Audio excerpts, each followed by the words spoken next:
आज मैं आपको एक बहुत ही मजेदार कहानी सुनाने जा रही हूँ। बहुत से ग्वाला लोग नाले के किनारे पशु चराने गए थे। नाले के पानी से ग्वालों ने मिलकर एक हिरन की तरह प्राणी बाहर निकाला। कांटे और झाड़ियां इकट्ठा करके आग जलाया। फिर उसे आग में भूनकर उसे खा लिया। उसी वक्त अचानक एक वृद्ध व्यक्ति ने उस प्राणी के कान और खुर देखकर कहा, यह हिरन नहीं, यह तो गधा है। तुम लोगों ने गधा खा लिया है। देखते ही देखते सारे गांव वाले जान गए, पाप हो गया रे, पाप हो गया रे। सभी ग्वालुओं के माता पिता डर गए। फिर उन्होंने विचार विमर्श किया और अपने पुरोहित ब्राह्मण के पास गए। ब्राह्मण ने उन्हें शीघ्र बता दिया, यह तो बहुत ही अनर्थ हो गया है। हाँ, महापाप हो गया है।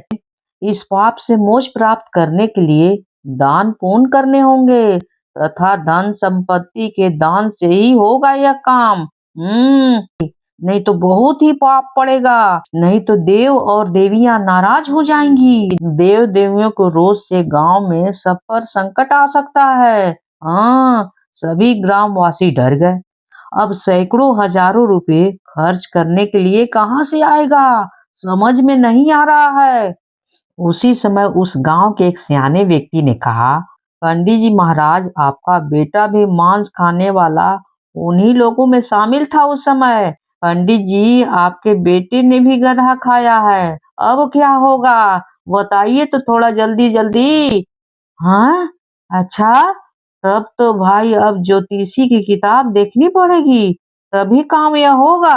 हाँ, चलता हूँ ज्योतिषी की किताब देखने। ब्राह्मण ने पुस्तक खोलकर पन्ने इधर उधर पलटे, उंगलियों पर गणना की, फिर बहुत ही मधुर स्वर में उच्चारण किया, नाले तो सुंदर पानी का स्रोता है, वहां बहता बहता आया खोता, वह 7 पानियों से धोया है, उसका कोई पाप नहीं होता है। हाँ, कोई दिक्कत नहीं है, वो पाप ही नहीं होगा। वो तो 7 पानी से कहाँ न कहाँ से धुल कर आया है, तो कोई किसी पर भी पाप नहीं होगा।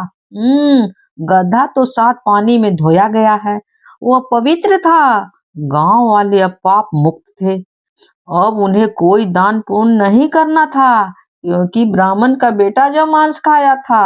अब पंडित जी करे तो क्या करे। पंडित जी ने कहा कि किसी पर कोई पाप नहीं है, गधा पवित्र था, कोई वैसा नहीं था। अगर कहानी अच्छी लगी हो तो please like share and subscribe तो कर ही दीजिएगा, भूलिएगा बिल्कुल ही नहीं। कहानी होती है समाप्त।